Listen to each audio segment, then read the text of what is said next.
ഈ ഒരു ചാനൽ ആദ്യമായിട്ട് കാണുന്നവരാണെങ്കിൽ ദയവായിട്ട് സബ്സ്ക്രൈബ് ചെയ്യുക. ഇന്നത്തെ വീഡിയോ സർക്കാർ ജോലി കിട്ടാൻ സാധ്യതയുള്ള കൃഷ്ണ ഭക്തരുടെ ലക്ഷണങ്ങളെ കുറിച്ചിട്ടാണ്. ഒരുപാട് ആലോചിച്ച് തീരുമാനിച്ച ശേഷം എടുത്ത വീഡിയോ ആണിത്. പലപ്പോഴും ചെയ്യണം എന്ന് കരുതിയിട്ട് വേണ്ടെന്ന് വെച്ചു. കാരണം ഇങ്ങനൊരു വീഡിയോ ചെയ്യുമ്പോൾ കൂടുതലും നെഗറ്റീവ് കമൻസ് വരാൻ സാധ്യതയുണ്ട്. കാരണം PSCയിൽ ജോലി കിട്ടുന്നത് ഒരിക്കലും കൃഷ്ണഭക്തർക്ക് മാത്രമല്ലല്ലോ, മറ്റു പലർക്കും കിട്ടാറുണ്ട്. അപ്പോൾ ഇത് കൃഷ്ണഭക്തി കൊണ്ടാണ് അല്ലെങ്കിൽ അങ്ങനെയുള്ളവർക്കേ കിട്ടുള്ളൂ നമുക്ക് പറയാൻ പറ്റില്ല. പക്ഷേ ഇത് ഞങ്ങളുടെ അനുഭവമാണ് ഞങ്ങൾ പറയുന്നത്. അത് മറ്റുള്ളവർക്ക് കൂടി ഉപകാരപ്പെടുവാണെങ്കിൽ ആവട്ടെ എന്ന് കരുതിയിട്ട് മാത്രം പോസ്റ്റ് ചെയ്യുന്ന ഒരു വീഡിയോ ആണ്. എനിക്കും എൻ്റെ 1-2 ഫ്രണ്ട്സിനും ജോലി കിട്ടിയതിൻ്റെ രീതികളെക്കുറിച്ചും അതിലേക്ക് ഞങ്ങൾ എത്തുമ്പോഴുള്ള ഞങ്ങൾക്കുണ്ടായ ലക്ഷണങ്ങൾ അതൊക്കെയാണ് ഷെയർ ചെയ്യുന്നത്. അത് വിശ്വസിക്കേണ്ടവർക്ക് വിശ്വസിക്കാം, വേണ്ടാത്തവർക്ക് നെഗ്ലക്ട് ചെയ്ത് വിടാം. അതൊന്നും ഒരു കുഴപ്പമില്ല. ചില നിങ്ങൾക്ക് വിമർശിക്കാനുള്ള അവകാശമുണ്ട്, പക്ഷെ ഞങ്ങളുടെ എക്സ്പീരിയൻസ് പറയാനുള്ള അവകാശം ഞങ്ങൾക്കും ഉണ്ട്. അതുകൊണ്ട് മാത്രം ഷെയർ ചെയ്യുകയാണ്. ആദ്യമേ പറയട്ടെ, കൃഷ്ണനോടുള്ള അടങ്ങാത്ത ഭക്തി തുടങ്ങിയ ശേഷമാണ് ഒരു ഗവൺമെന്റ് ജോബ് വേണമെന്ന് ആഗ്രഹിച്ചു തുടങ്ങിയത് പോലും. അതുവരെ ഏതെങ്കിലും ഒരു പ്രൈവറ്റ് ജോബ് എന്നുള്ള രീതിയിൽ പോകുമായിരുന്നു. പക്ഷേ കൃഷ്ണനെ ഭജിച്ചു തുടങ്ങിയ സമയം തൊട്ട് ഒരു പെർമനന്റ് ജോബ് വേണം എന്ന് എങ്ങനെയോ ഒരു ആഗ്രഹം ഞങ്ങളുടെ എല്ലാം മനസ്സിൽ വരികയായിരുന്നു. പിന്നീട് അങ്ങോട്ട് അതിലേക്കുള്ള വഴികൾ ഭഗവാൻ തന്നെ തന്നതുപോലെയാണ് തോന്നിയത്.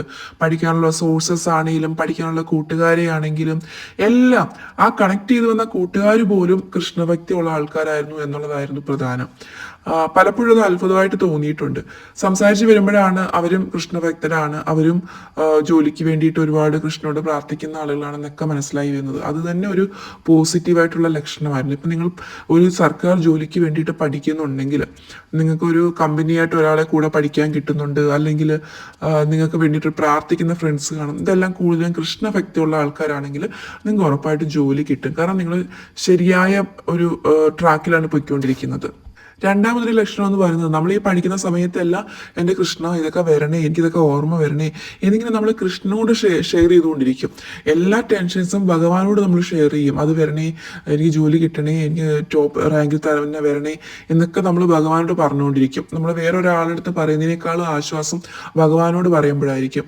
അങ്ങനെയുള്ളവർക്കും ഉറപ്പായിട്ടും ജോലി കിട്ടുന്നതായിരിക്കും. മൂന്നാമത്തെ കാര്യം, നിങ്ങൾ ഗവൺമെന്റ് ജോലി കിട്ടാൻ വേണ്ടിയിട്ട് ഉറപ്പായിട്ടും കൃഷ്ണന്റെ അമ്പലത്തിൽ നേർച്ച പറഞ്ഞിട്ടുണ്ടാവും.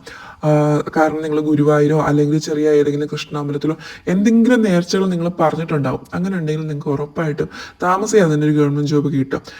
ഞങ്ങളെ സംബന്ധിച്ച് ഞങ്ങൾ കൃഷ്ണനാട്ടം നേർച്ചയാണ് പറഞ്ഞത്. അപ്പോൾ കൃഷ്ണനാട്ടം നേർച്ചയിൽ ഏത് അവതാരം, അങ്ങനെ കുറെ ബാണയുദ്ധം, അങ്ങനെ കുറെ കാര്യങ്ങളുണ്ട്. അതിൽ ഏത് കഥയാണ് പറഞ്ഞത് എന്നതിനെ കുറിച്ച് മറ്റൊരു ചാനൽ, അതായത് ഞങ്ങളുടെ സെക്കൻഡ് ചാനൽ വീഡിയോ ഡീറ്റെയിൽ ആയിട്ട് ഇട്ടുണ്ട്. ഈ ചാനലിലും കൃഷ്ണനാട്ടത്തെ കുറിച്ച് ഉടനെ ഞാനൊരു വീഡിയോ വരുന്നതാണ്. അപ്പോൾ അത് പറഞ്ഞു കഴിഞ്ഞാൽ ഉറപ്പായിട്ടും സർക്കാർ ജോബ് നിങ്ങൾക്ക് കിട്ടുന്നതാണ്. ഇതിലൊക്കെ പ്രധാനം പഠിക്കുക എന്നുള്ളതാണ്. താൻ ബാധി ദൈവം ബാധി എന്നാണല്ലോ. പഠിക്കാതെ ദൈവം എനിക്ക് ജോലി താന്ന് പറഞ്ഞിട്ട് ഒരു കാര്യമില്ല. കുറച്ച് ഹാർഡ് വർക്ക് ചെയ്യുക. അതോടൊപ്പം ഭഗവാനെ പ്രാർത്ഥിക്കുമ്പോൾ പഠിക്കാനുള്ള മൂഡ് നമുക്കുണ്ടാവും. അതേപോലെ പഠിക്കാനുള്ള അവസരങ്ങൾ ദൈവം നമുക്ക് ഉണ്ടാക്കി തരും.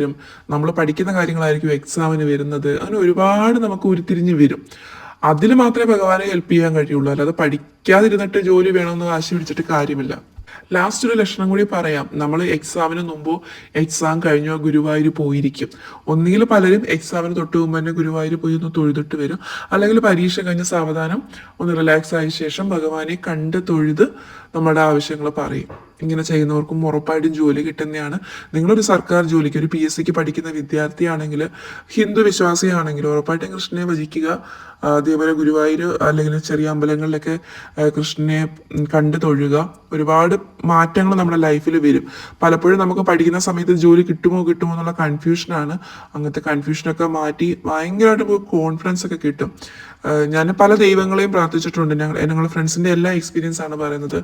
പല ദൈവങ്ങളെയും നമ്മൾ പ്രാർത്ഥിക്കാറുണ്ട് ഒരു ഹിന്ദു എന്നുള്ള രീതിയിൽ. പക്ഷേ കൃഷ്ണഭക്തിയിലേക്ക് വന്ന ശേഷമാണ് ഞങ്ങൾക്ക് ആ ശരിയായ ട്രാക്ക് കിട്ടിയതും ജോലി കിട്ടിയതും. അതും ടോപ്പ് റാങ്കോടുകൂടിയാണ് ഞങ്ങൾ എല്ലാവരും പാസ്സായതും. അതുകൊണ്ട് തന്നെ ആ ഒരു ധൈര്യത്തിലാണ് പറയുന്നത്, നിങ്ങൾ പഠിക്കുന്നുണ്ടെങ്കിലും ഭഗവാനെ വിടാതെ വിടുപിടിക്കൂ, ഉറപ്പായിട്ടും ഒരു ജോബ് വാങ്ങിച്ചു തരും.